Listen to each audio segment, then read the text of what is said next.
बिस्मिल्लाहिर्रहमानिर्रहीम। नाजरीन, मैं हूं मोहम्मद असलम भट्टू। आप देख रहे हैं यूट्यूब चैनल असलम पॉइंट।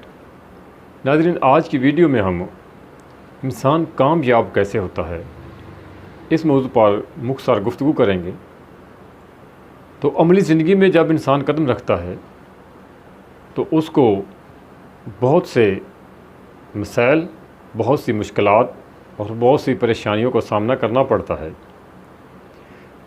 नाज़रीन, कामयाब ज़िंदगी गुजारने के लिए इंसान को कुछ असूल अपनाने पड़ते हैं और कुछ फ़ैसले करने पड़ते हैं जिन पर सख्ती के साथ अमल पैरा होकर इंसान अपनी अमली ज़िंदगी कामयाब गुजार सकता है।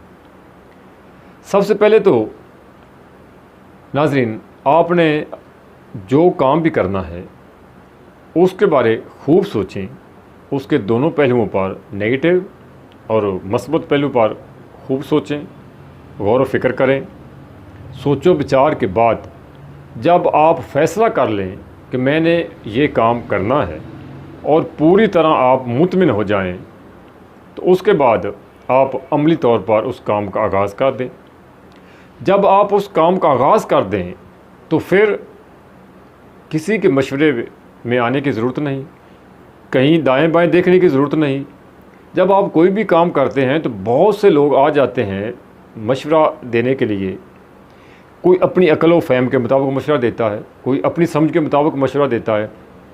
अगर हम उस वक़्त उन लोगों के पीछे चल पड़ेंगे, उनके मशवरों को मानेंगे, तो जो आपने अपने प्लानिंग की होती है, जो आपने अपना एक ज़हन में मंसूबा बनाया होता है, वो आपका मंसूबा धरे का धरा रह जाएगा। और वो लोग जो आपको दरमियान में आकर मशवरे देंगे, आप उनके पीछे चलेंगे, तो फिर आपका अपना मंसूबा अधूरा रह जाएगा। आप उनके पीछे चल पड़ेंगे और आप कभी भी फिर मंजिल मकसूद पर पहुंच नहीं सकेंगे। एक दूसरी बात यह है कि जब आप अपनी मंजिल की तरफ चलेंगे, किसी मिशन की तरफ चलेंगे, जो आपने अपने जहन में एक टारगेट रख लिया है, जो आपने एक काम को करने का इरादा कर लिया है, तो आप मुसम्मम इरादे के साथ, दिल जमी के साथ उस काम में लग जाइए और कहीं पर भी फिर आपके कदमों में डगमगाहट नहीं आनी चाहिए। आप इस्तिकामत के साथ रास्ते पर चलें और जब आप चलेंगे तो रास्ते में ज़ाहिर मुश्किलात भी आएंगी, परेशानियां भी आएंगी, मसाइल भी पैदा होंगे, लेकिन आपने उन रास्ते में पैदा होने वाली परेशानियों को, उन मसाइल को अपने पाँव की ज़ंजीर नहीं बनाना। अगर आप उन चीज़ों को अपने पाँव की ज़ंजीर बनाएंगे तो आपका सफ़र रुक जाएगा, आपका सफ़र रुक जाएगा और आप कभी भी अपनी मंजिल मकसूद पर नहीं पहुंच सकेंगे। क्योंकि रास्ते में जब आदमी चलता है तो मुश्किलात तो आती हैं, मुख्तलिफ़ मसाइब का सामना करना पड़ता है। सेम मैं आपको मिसाल देता हूँ कि जब ट्रेन अपने चलती है एक जगह से, तो आहिस्ता आहिस्ता वो स्टार्ट लेती है। जब वो चलती है तो बिल्कुल रास्ता साफ़ होता है। जब थोड़ी सी उसकी स्पीड बढ़ती है, रफ्तार बढ़ती जाती है, तो आपने देखा होगा कि जब गाड़ी चलती है तो छोटी छोटी जो कंकरियाँ पड़ी होती हैं ट्रैक पर, रेलवे लाइन के साथ पड़ी होती हैं, रेलवे लाइन के ऊपर बिछी होती हैं, वो जितनी तेज़ रफ्तार के साथ गाड़ी चलती है उसी तेज़ रफ्तारी के साथ वो कंकरियाँ उठ कर गाड़ी के साथ टकराती हैं। अब दो बातें हैं, एक तो ये है कि गाड़ी रुक जाए, उन कंकरियों से निपटने के लिए रुक जाए। अगर गाड़ी रुक जाएगी उन कंकरियों से निपटने के लिए, तो फिर गाड़ी कभी भी अपनी मंजिल मकसूद तक पहुंच नहीं सकेगी। और दूसरा तरीका ये है कि गाड़ी उन कंकरियों की परवाह ना करते हुए अपनी रफ्तार को जारी रखे और वो जो रास्ते की कंकरियां हैं वो खुद ब खुद ही उठ कर गाड़ी के साथ टकरा कर अपना सर फोड़ कर नीचे बैठती जाएंगी और गाड़ी पूरी स्पीड के साथ, पूरी रफ्तार के साथ अपनी मंजिल मकसूद की तरफ दवा रहेंगी और बिल आखिर गाड़ी अपनी मंजिल मकसूद तक पहुंच जाएगी। यही मिसाल हम इंसानों पर भी आती है कि अगर हम भी अपनी अमली ज़िंदगी में इन छोटी छोटी रुकावटों में उलझ जाएंगे, रास्ते के पत्थरों में उलझ जाएंगे, तो फिर हम कभी मंजिल मकसूद तक नहीं पहुंच सकेंगे। वो जो छोटी छोटी कंकरियां हमारे रास्ते में आती हैं, जो हमारे रास्ते के रुकावट बनती हैं, रास्ते में दीवार बनती हैं, तो अगर हम उनको उलझाने में, उनको सुलझाने में, उनको हटाने में लग जाएंगे तो हम कभी भी मंजिल मकसूद तक नहीं पहुंच सकेंगे। दूसरा ये होता है कि रास्ते में कुत्ते बहुत होते हैं, जब आप कहीं जाते हैं तो भौंकते हैं। तो रास्ते के कुत्ते जो बैठे होते हैं उनका काम भौंकना होता है। अगर इंसान उनको चुप कराने में लग जाए तो कुत्ता कभी चुप नहीं करेगा, वो भौंकता रहेगा। जैसे जैसे आप उनको चुप कराने की कोशिश करेंगे, आप उनको रोड़ा मारेंगे, उनको भगाएंगे, जो कुछ भी करेंगे, कुत्ता भौंकता रहेगा। तो अगर आप उनको भौंकने से चुप कराने में लग जाएंगे तो आप कभी भी मंजिल मकसूद तक नहीं पहुँच सकते।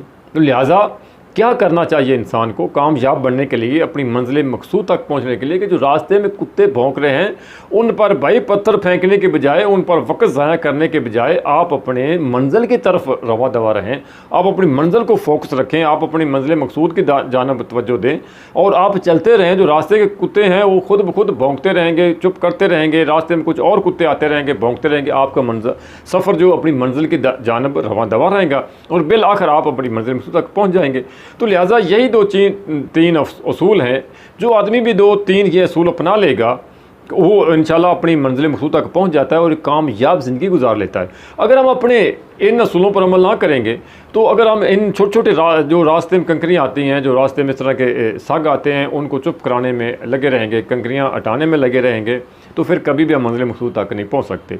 तो नाज़रीन, ये आज का सबक था, आपका आज का पैगाम था कि आपने कोई भी काम करना है उससे पहले आप अपने उस पर पूरी दिलजमी के साथ गौर करें, गौर व फिक्र करें, तदब्बर करें, सोचो विचार करें, उसके तमाम पहलुओं पर गौर करें। जब आप ज़िन तौर मुतमिन हो जाएं तो फिर अल्लाह का नाम लेकर उस काम को स्टार्ट कर दें, काम को शुरू कर दें और आप बिल्कुल कामयाब कामरान हो जाएंगे। और यही अगर आप खड़े रहेंगे, सोचते रहेंगे कि मैं कदम ये उठाऊं या ना उठाऊं, मैं ये काम करूं या ना करूं, तो कभी भी आप कोई भी काम नहीं कर सकेंगे। लेकिन जब इंसान चलता है तो मंजिल की तरफ चलेगा तो मंजिल करीब आएगी, मंजिल मकसूद तक पहुँचेगा। अगर एक आदमी खड़ा रहता है किसी जगह पर और वो ये सोचता रहता है कि मैं ये कदम उठाऊँ या ना उठाऊँ, मैं चलूं या ना चलूं, तो कभी भी मंजिल पर नहीं पहुंच सकेगा, कभी मंजिल मकसूद उसके मुकद्दर में नहीं होगी। क्यों? कि वो अपनी जगह से खड़ा है, उसने मंजिल की जानब कदम ही नहीं उठाया। तो मंजिल मकसूद कब मिलेगी? आप मंजिल पर तब पहुंचेंगे जब आप मंजिल की तरफ चलना शुरू करेंगे। तो ये कामयाब इंसान होने के लिए ये 2-3-4 बुनियादी असूल हैं कि आप इन पर अमल करेंगे तो आप अमली ज़िंदगी में कामयाब हो सकते हैं। बस होते दिगर आप किसी भी काम में आप कामयाब नहीं हो सकते। तो आज का अगर हमारा ये पैगाम आपको पसंद आया, आपकी वीडियो पसंद आई, तो नाज़रीन हमारे चैनल असलम पॉइंट को सब्सक्राइब करें, घंटी का बटन दबाएँ ताकि जो आइंदा भी इस तरह की वीडियो आती रहेगी वो आप तक पहुँचती रहें और आप उनसे महजूज़ होते रहें। तो नाज़रीन, आज का ये पैगाम आपने सुना, आपकी वीडियो आज देखी, वीडियो देखने का बहुत शुक्रिया। अपने मेज़बान मोहम्मद समट्टू को इजाज़त दीजिए। अल्लाह हाफ़िज़।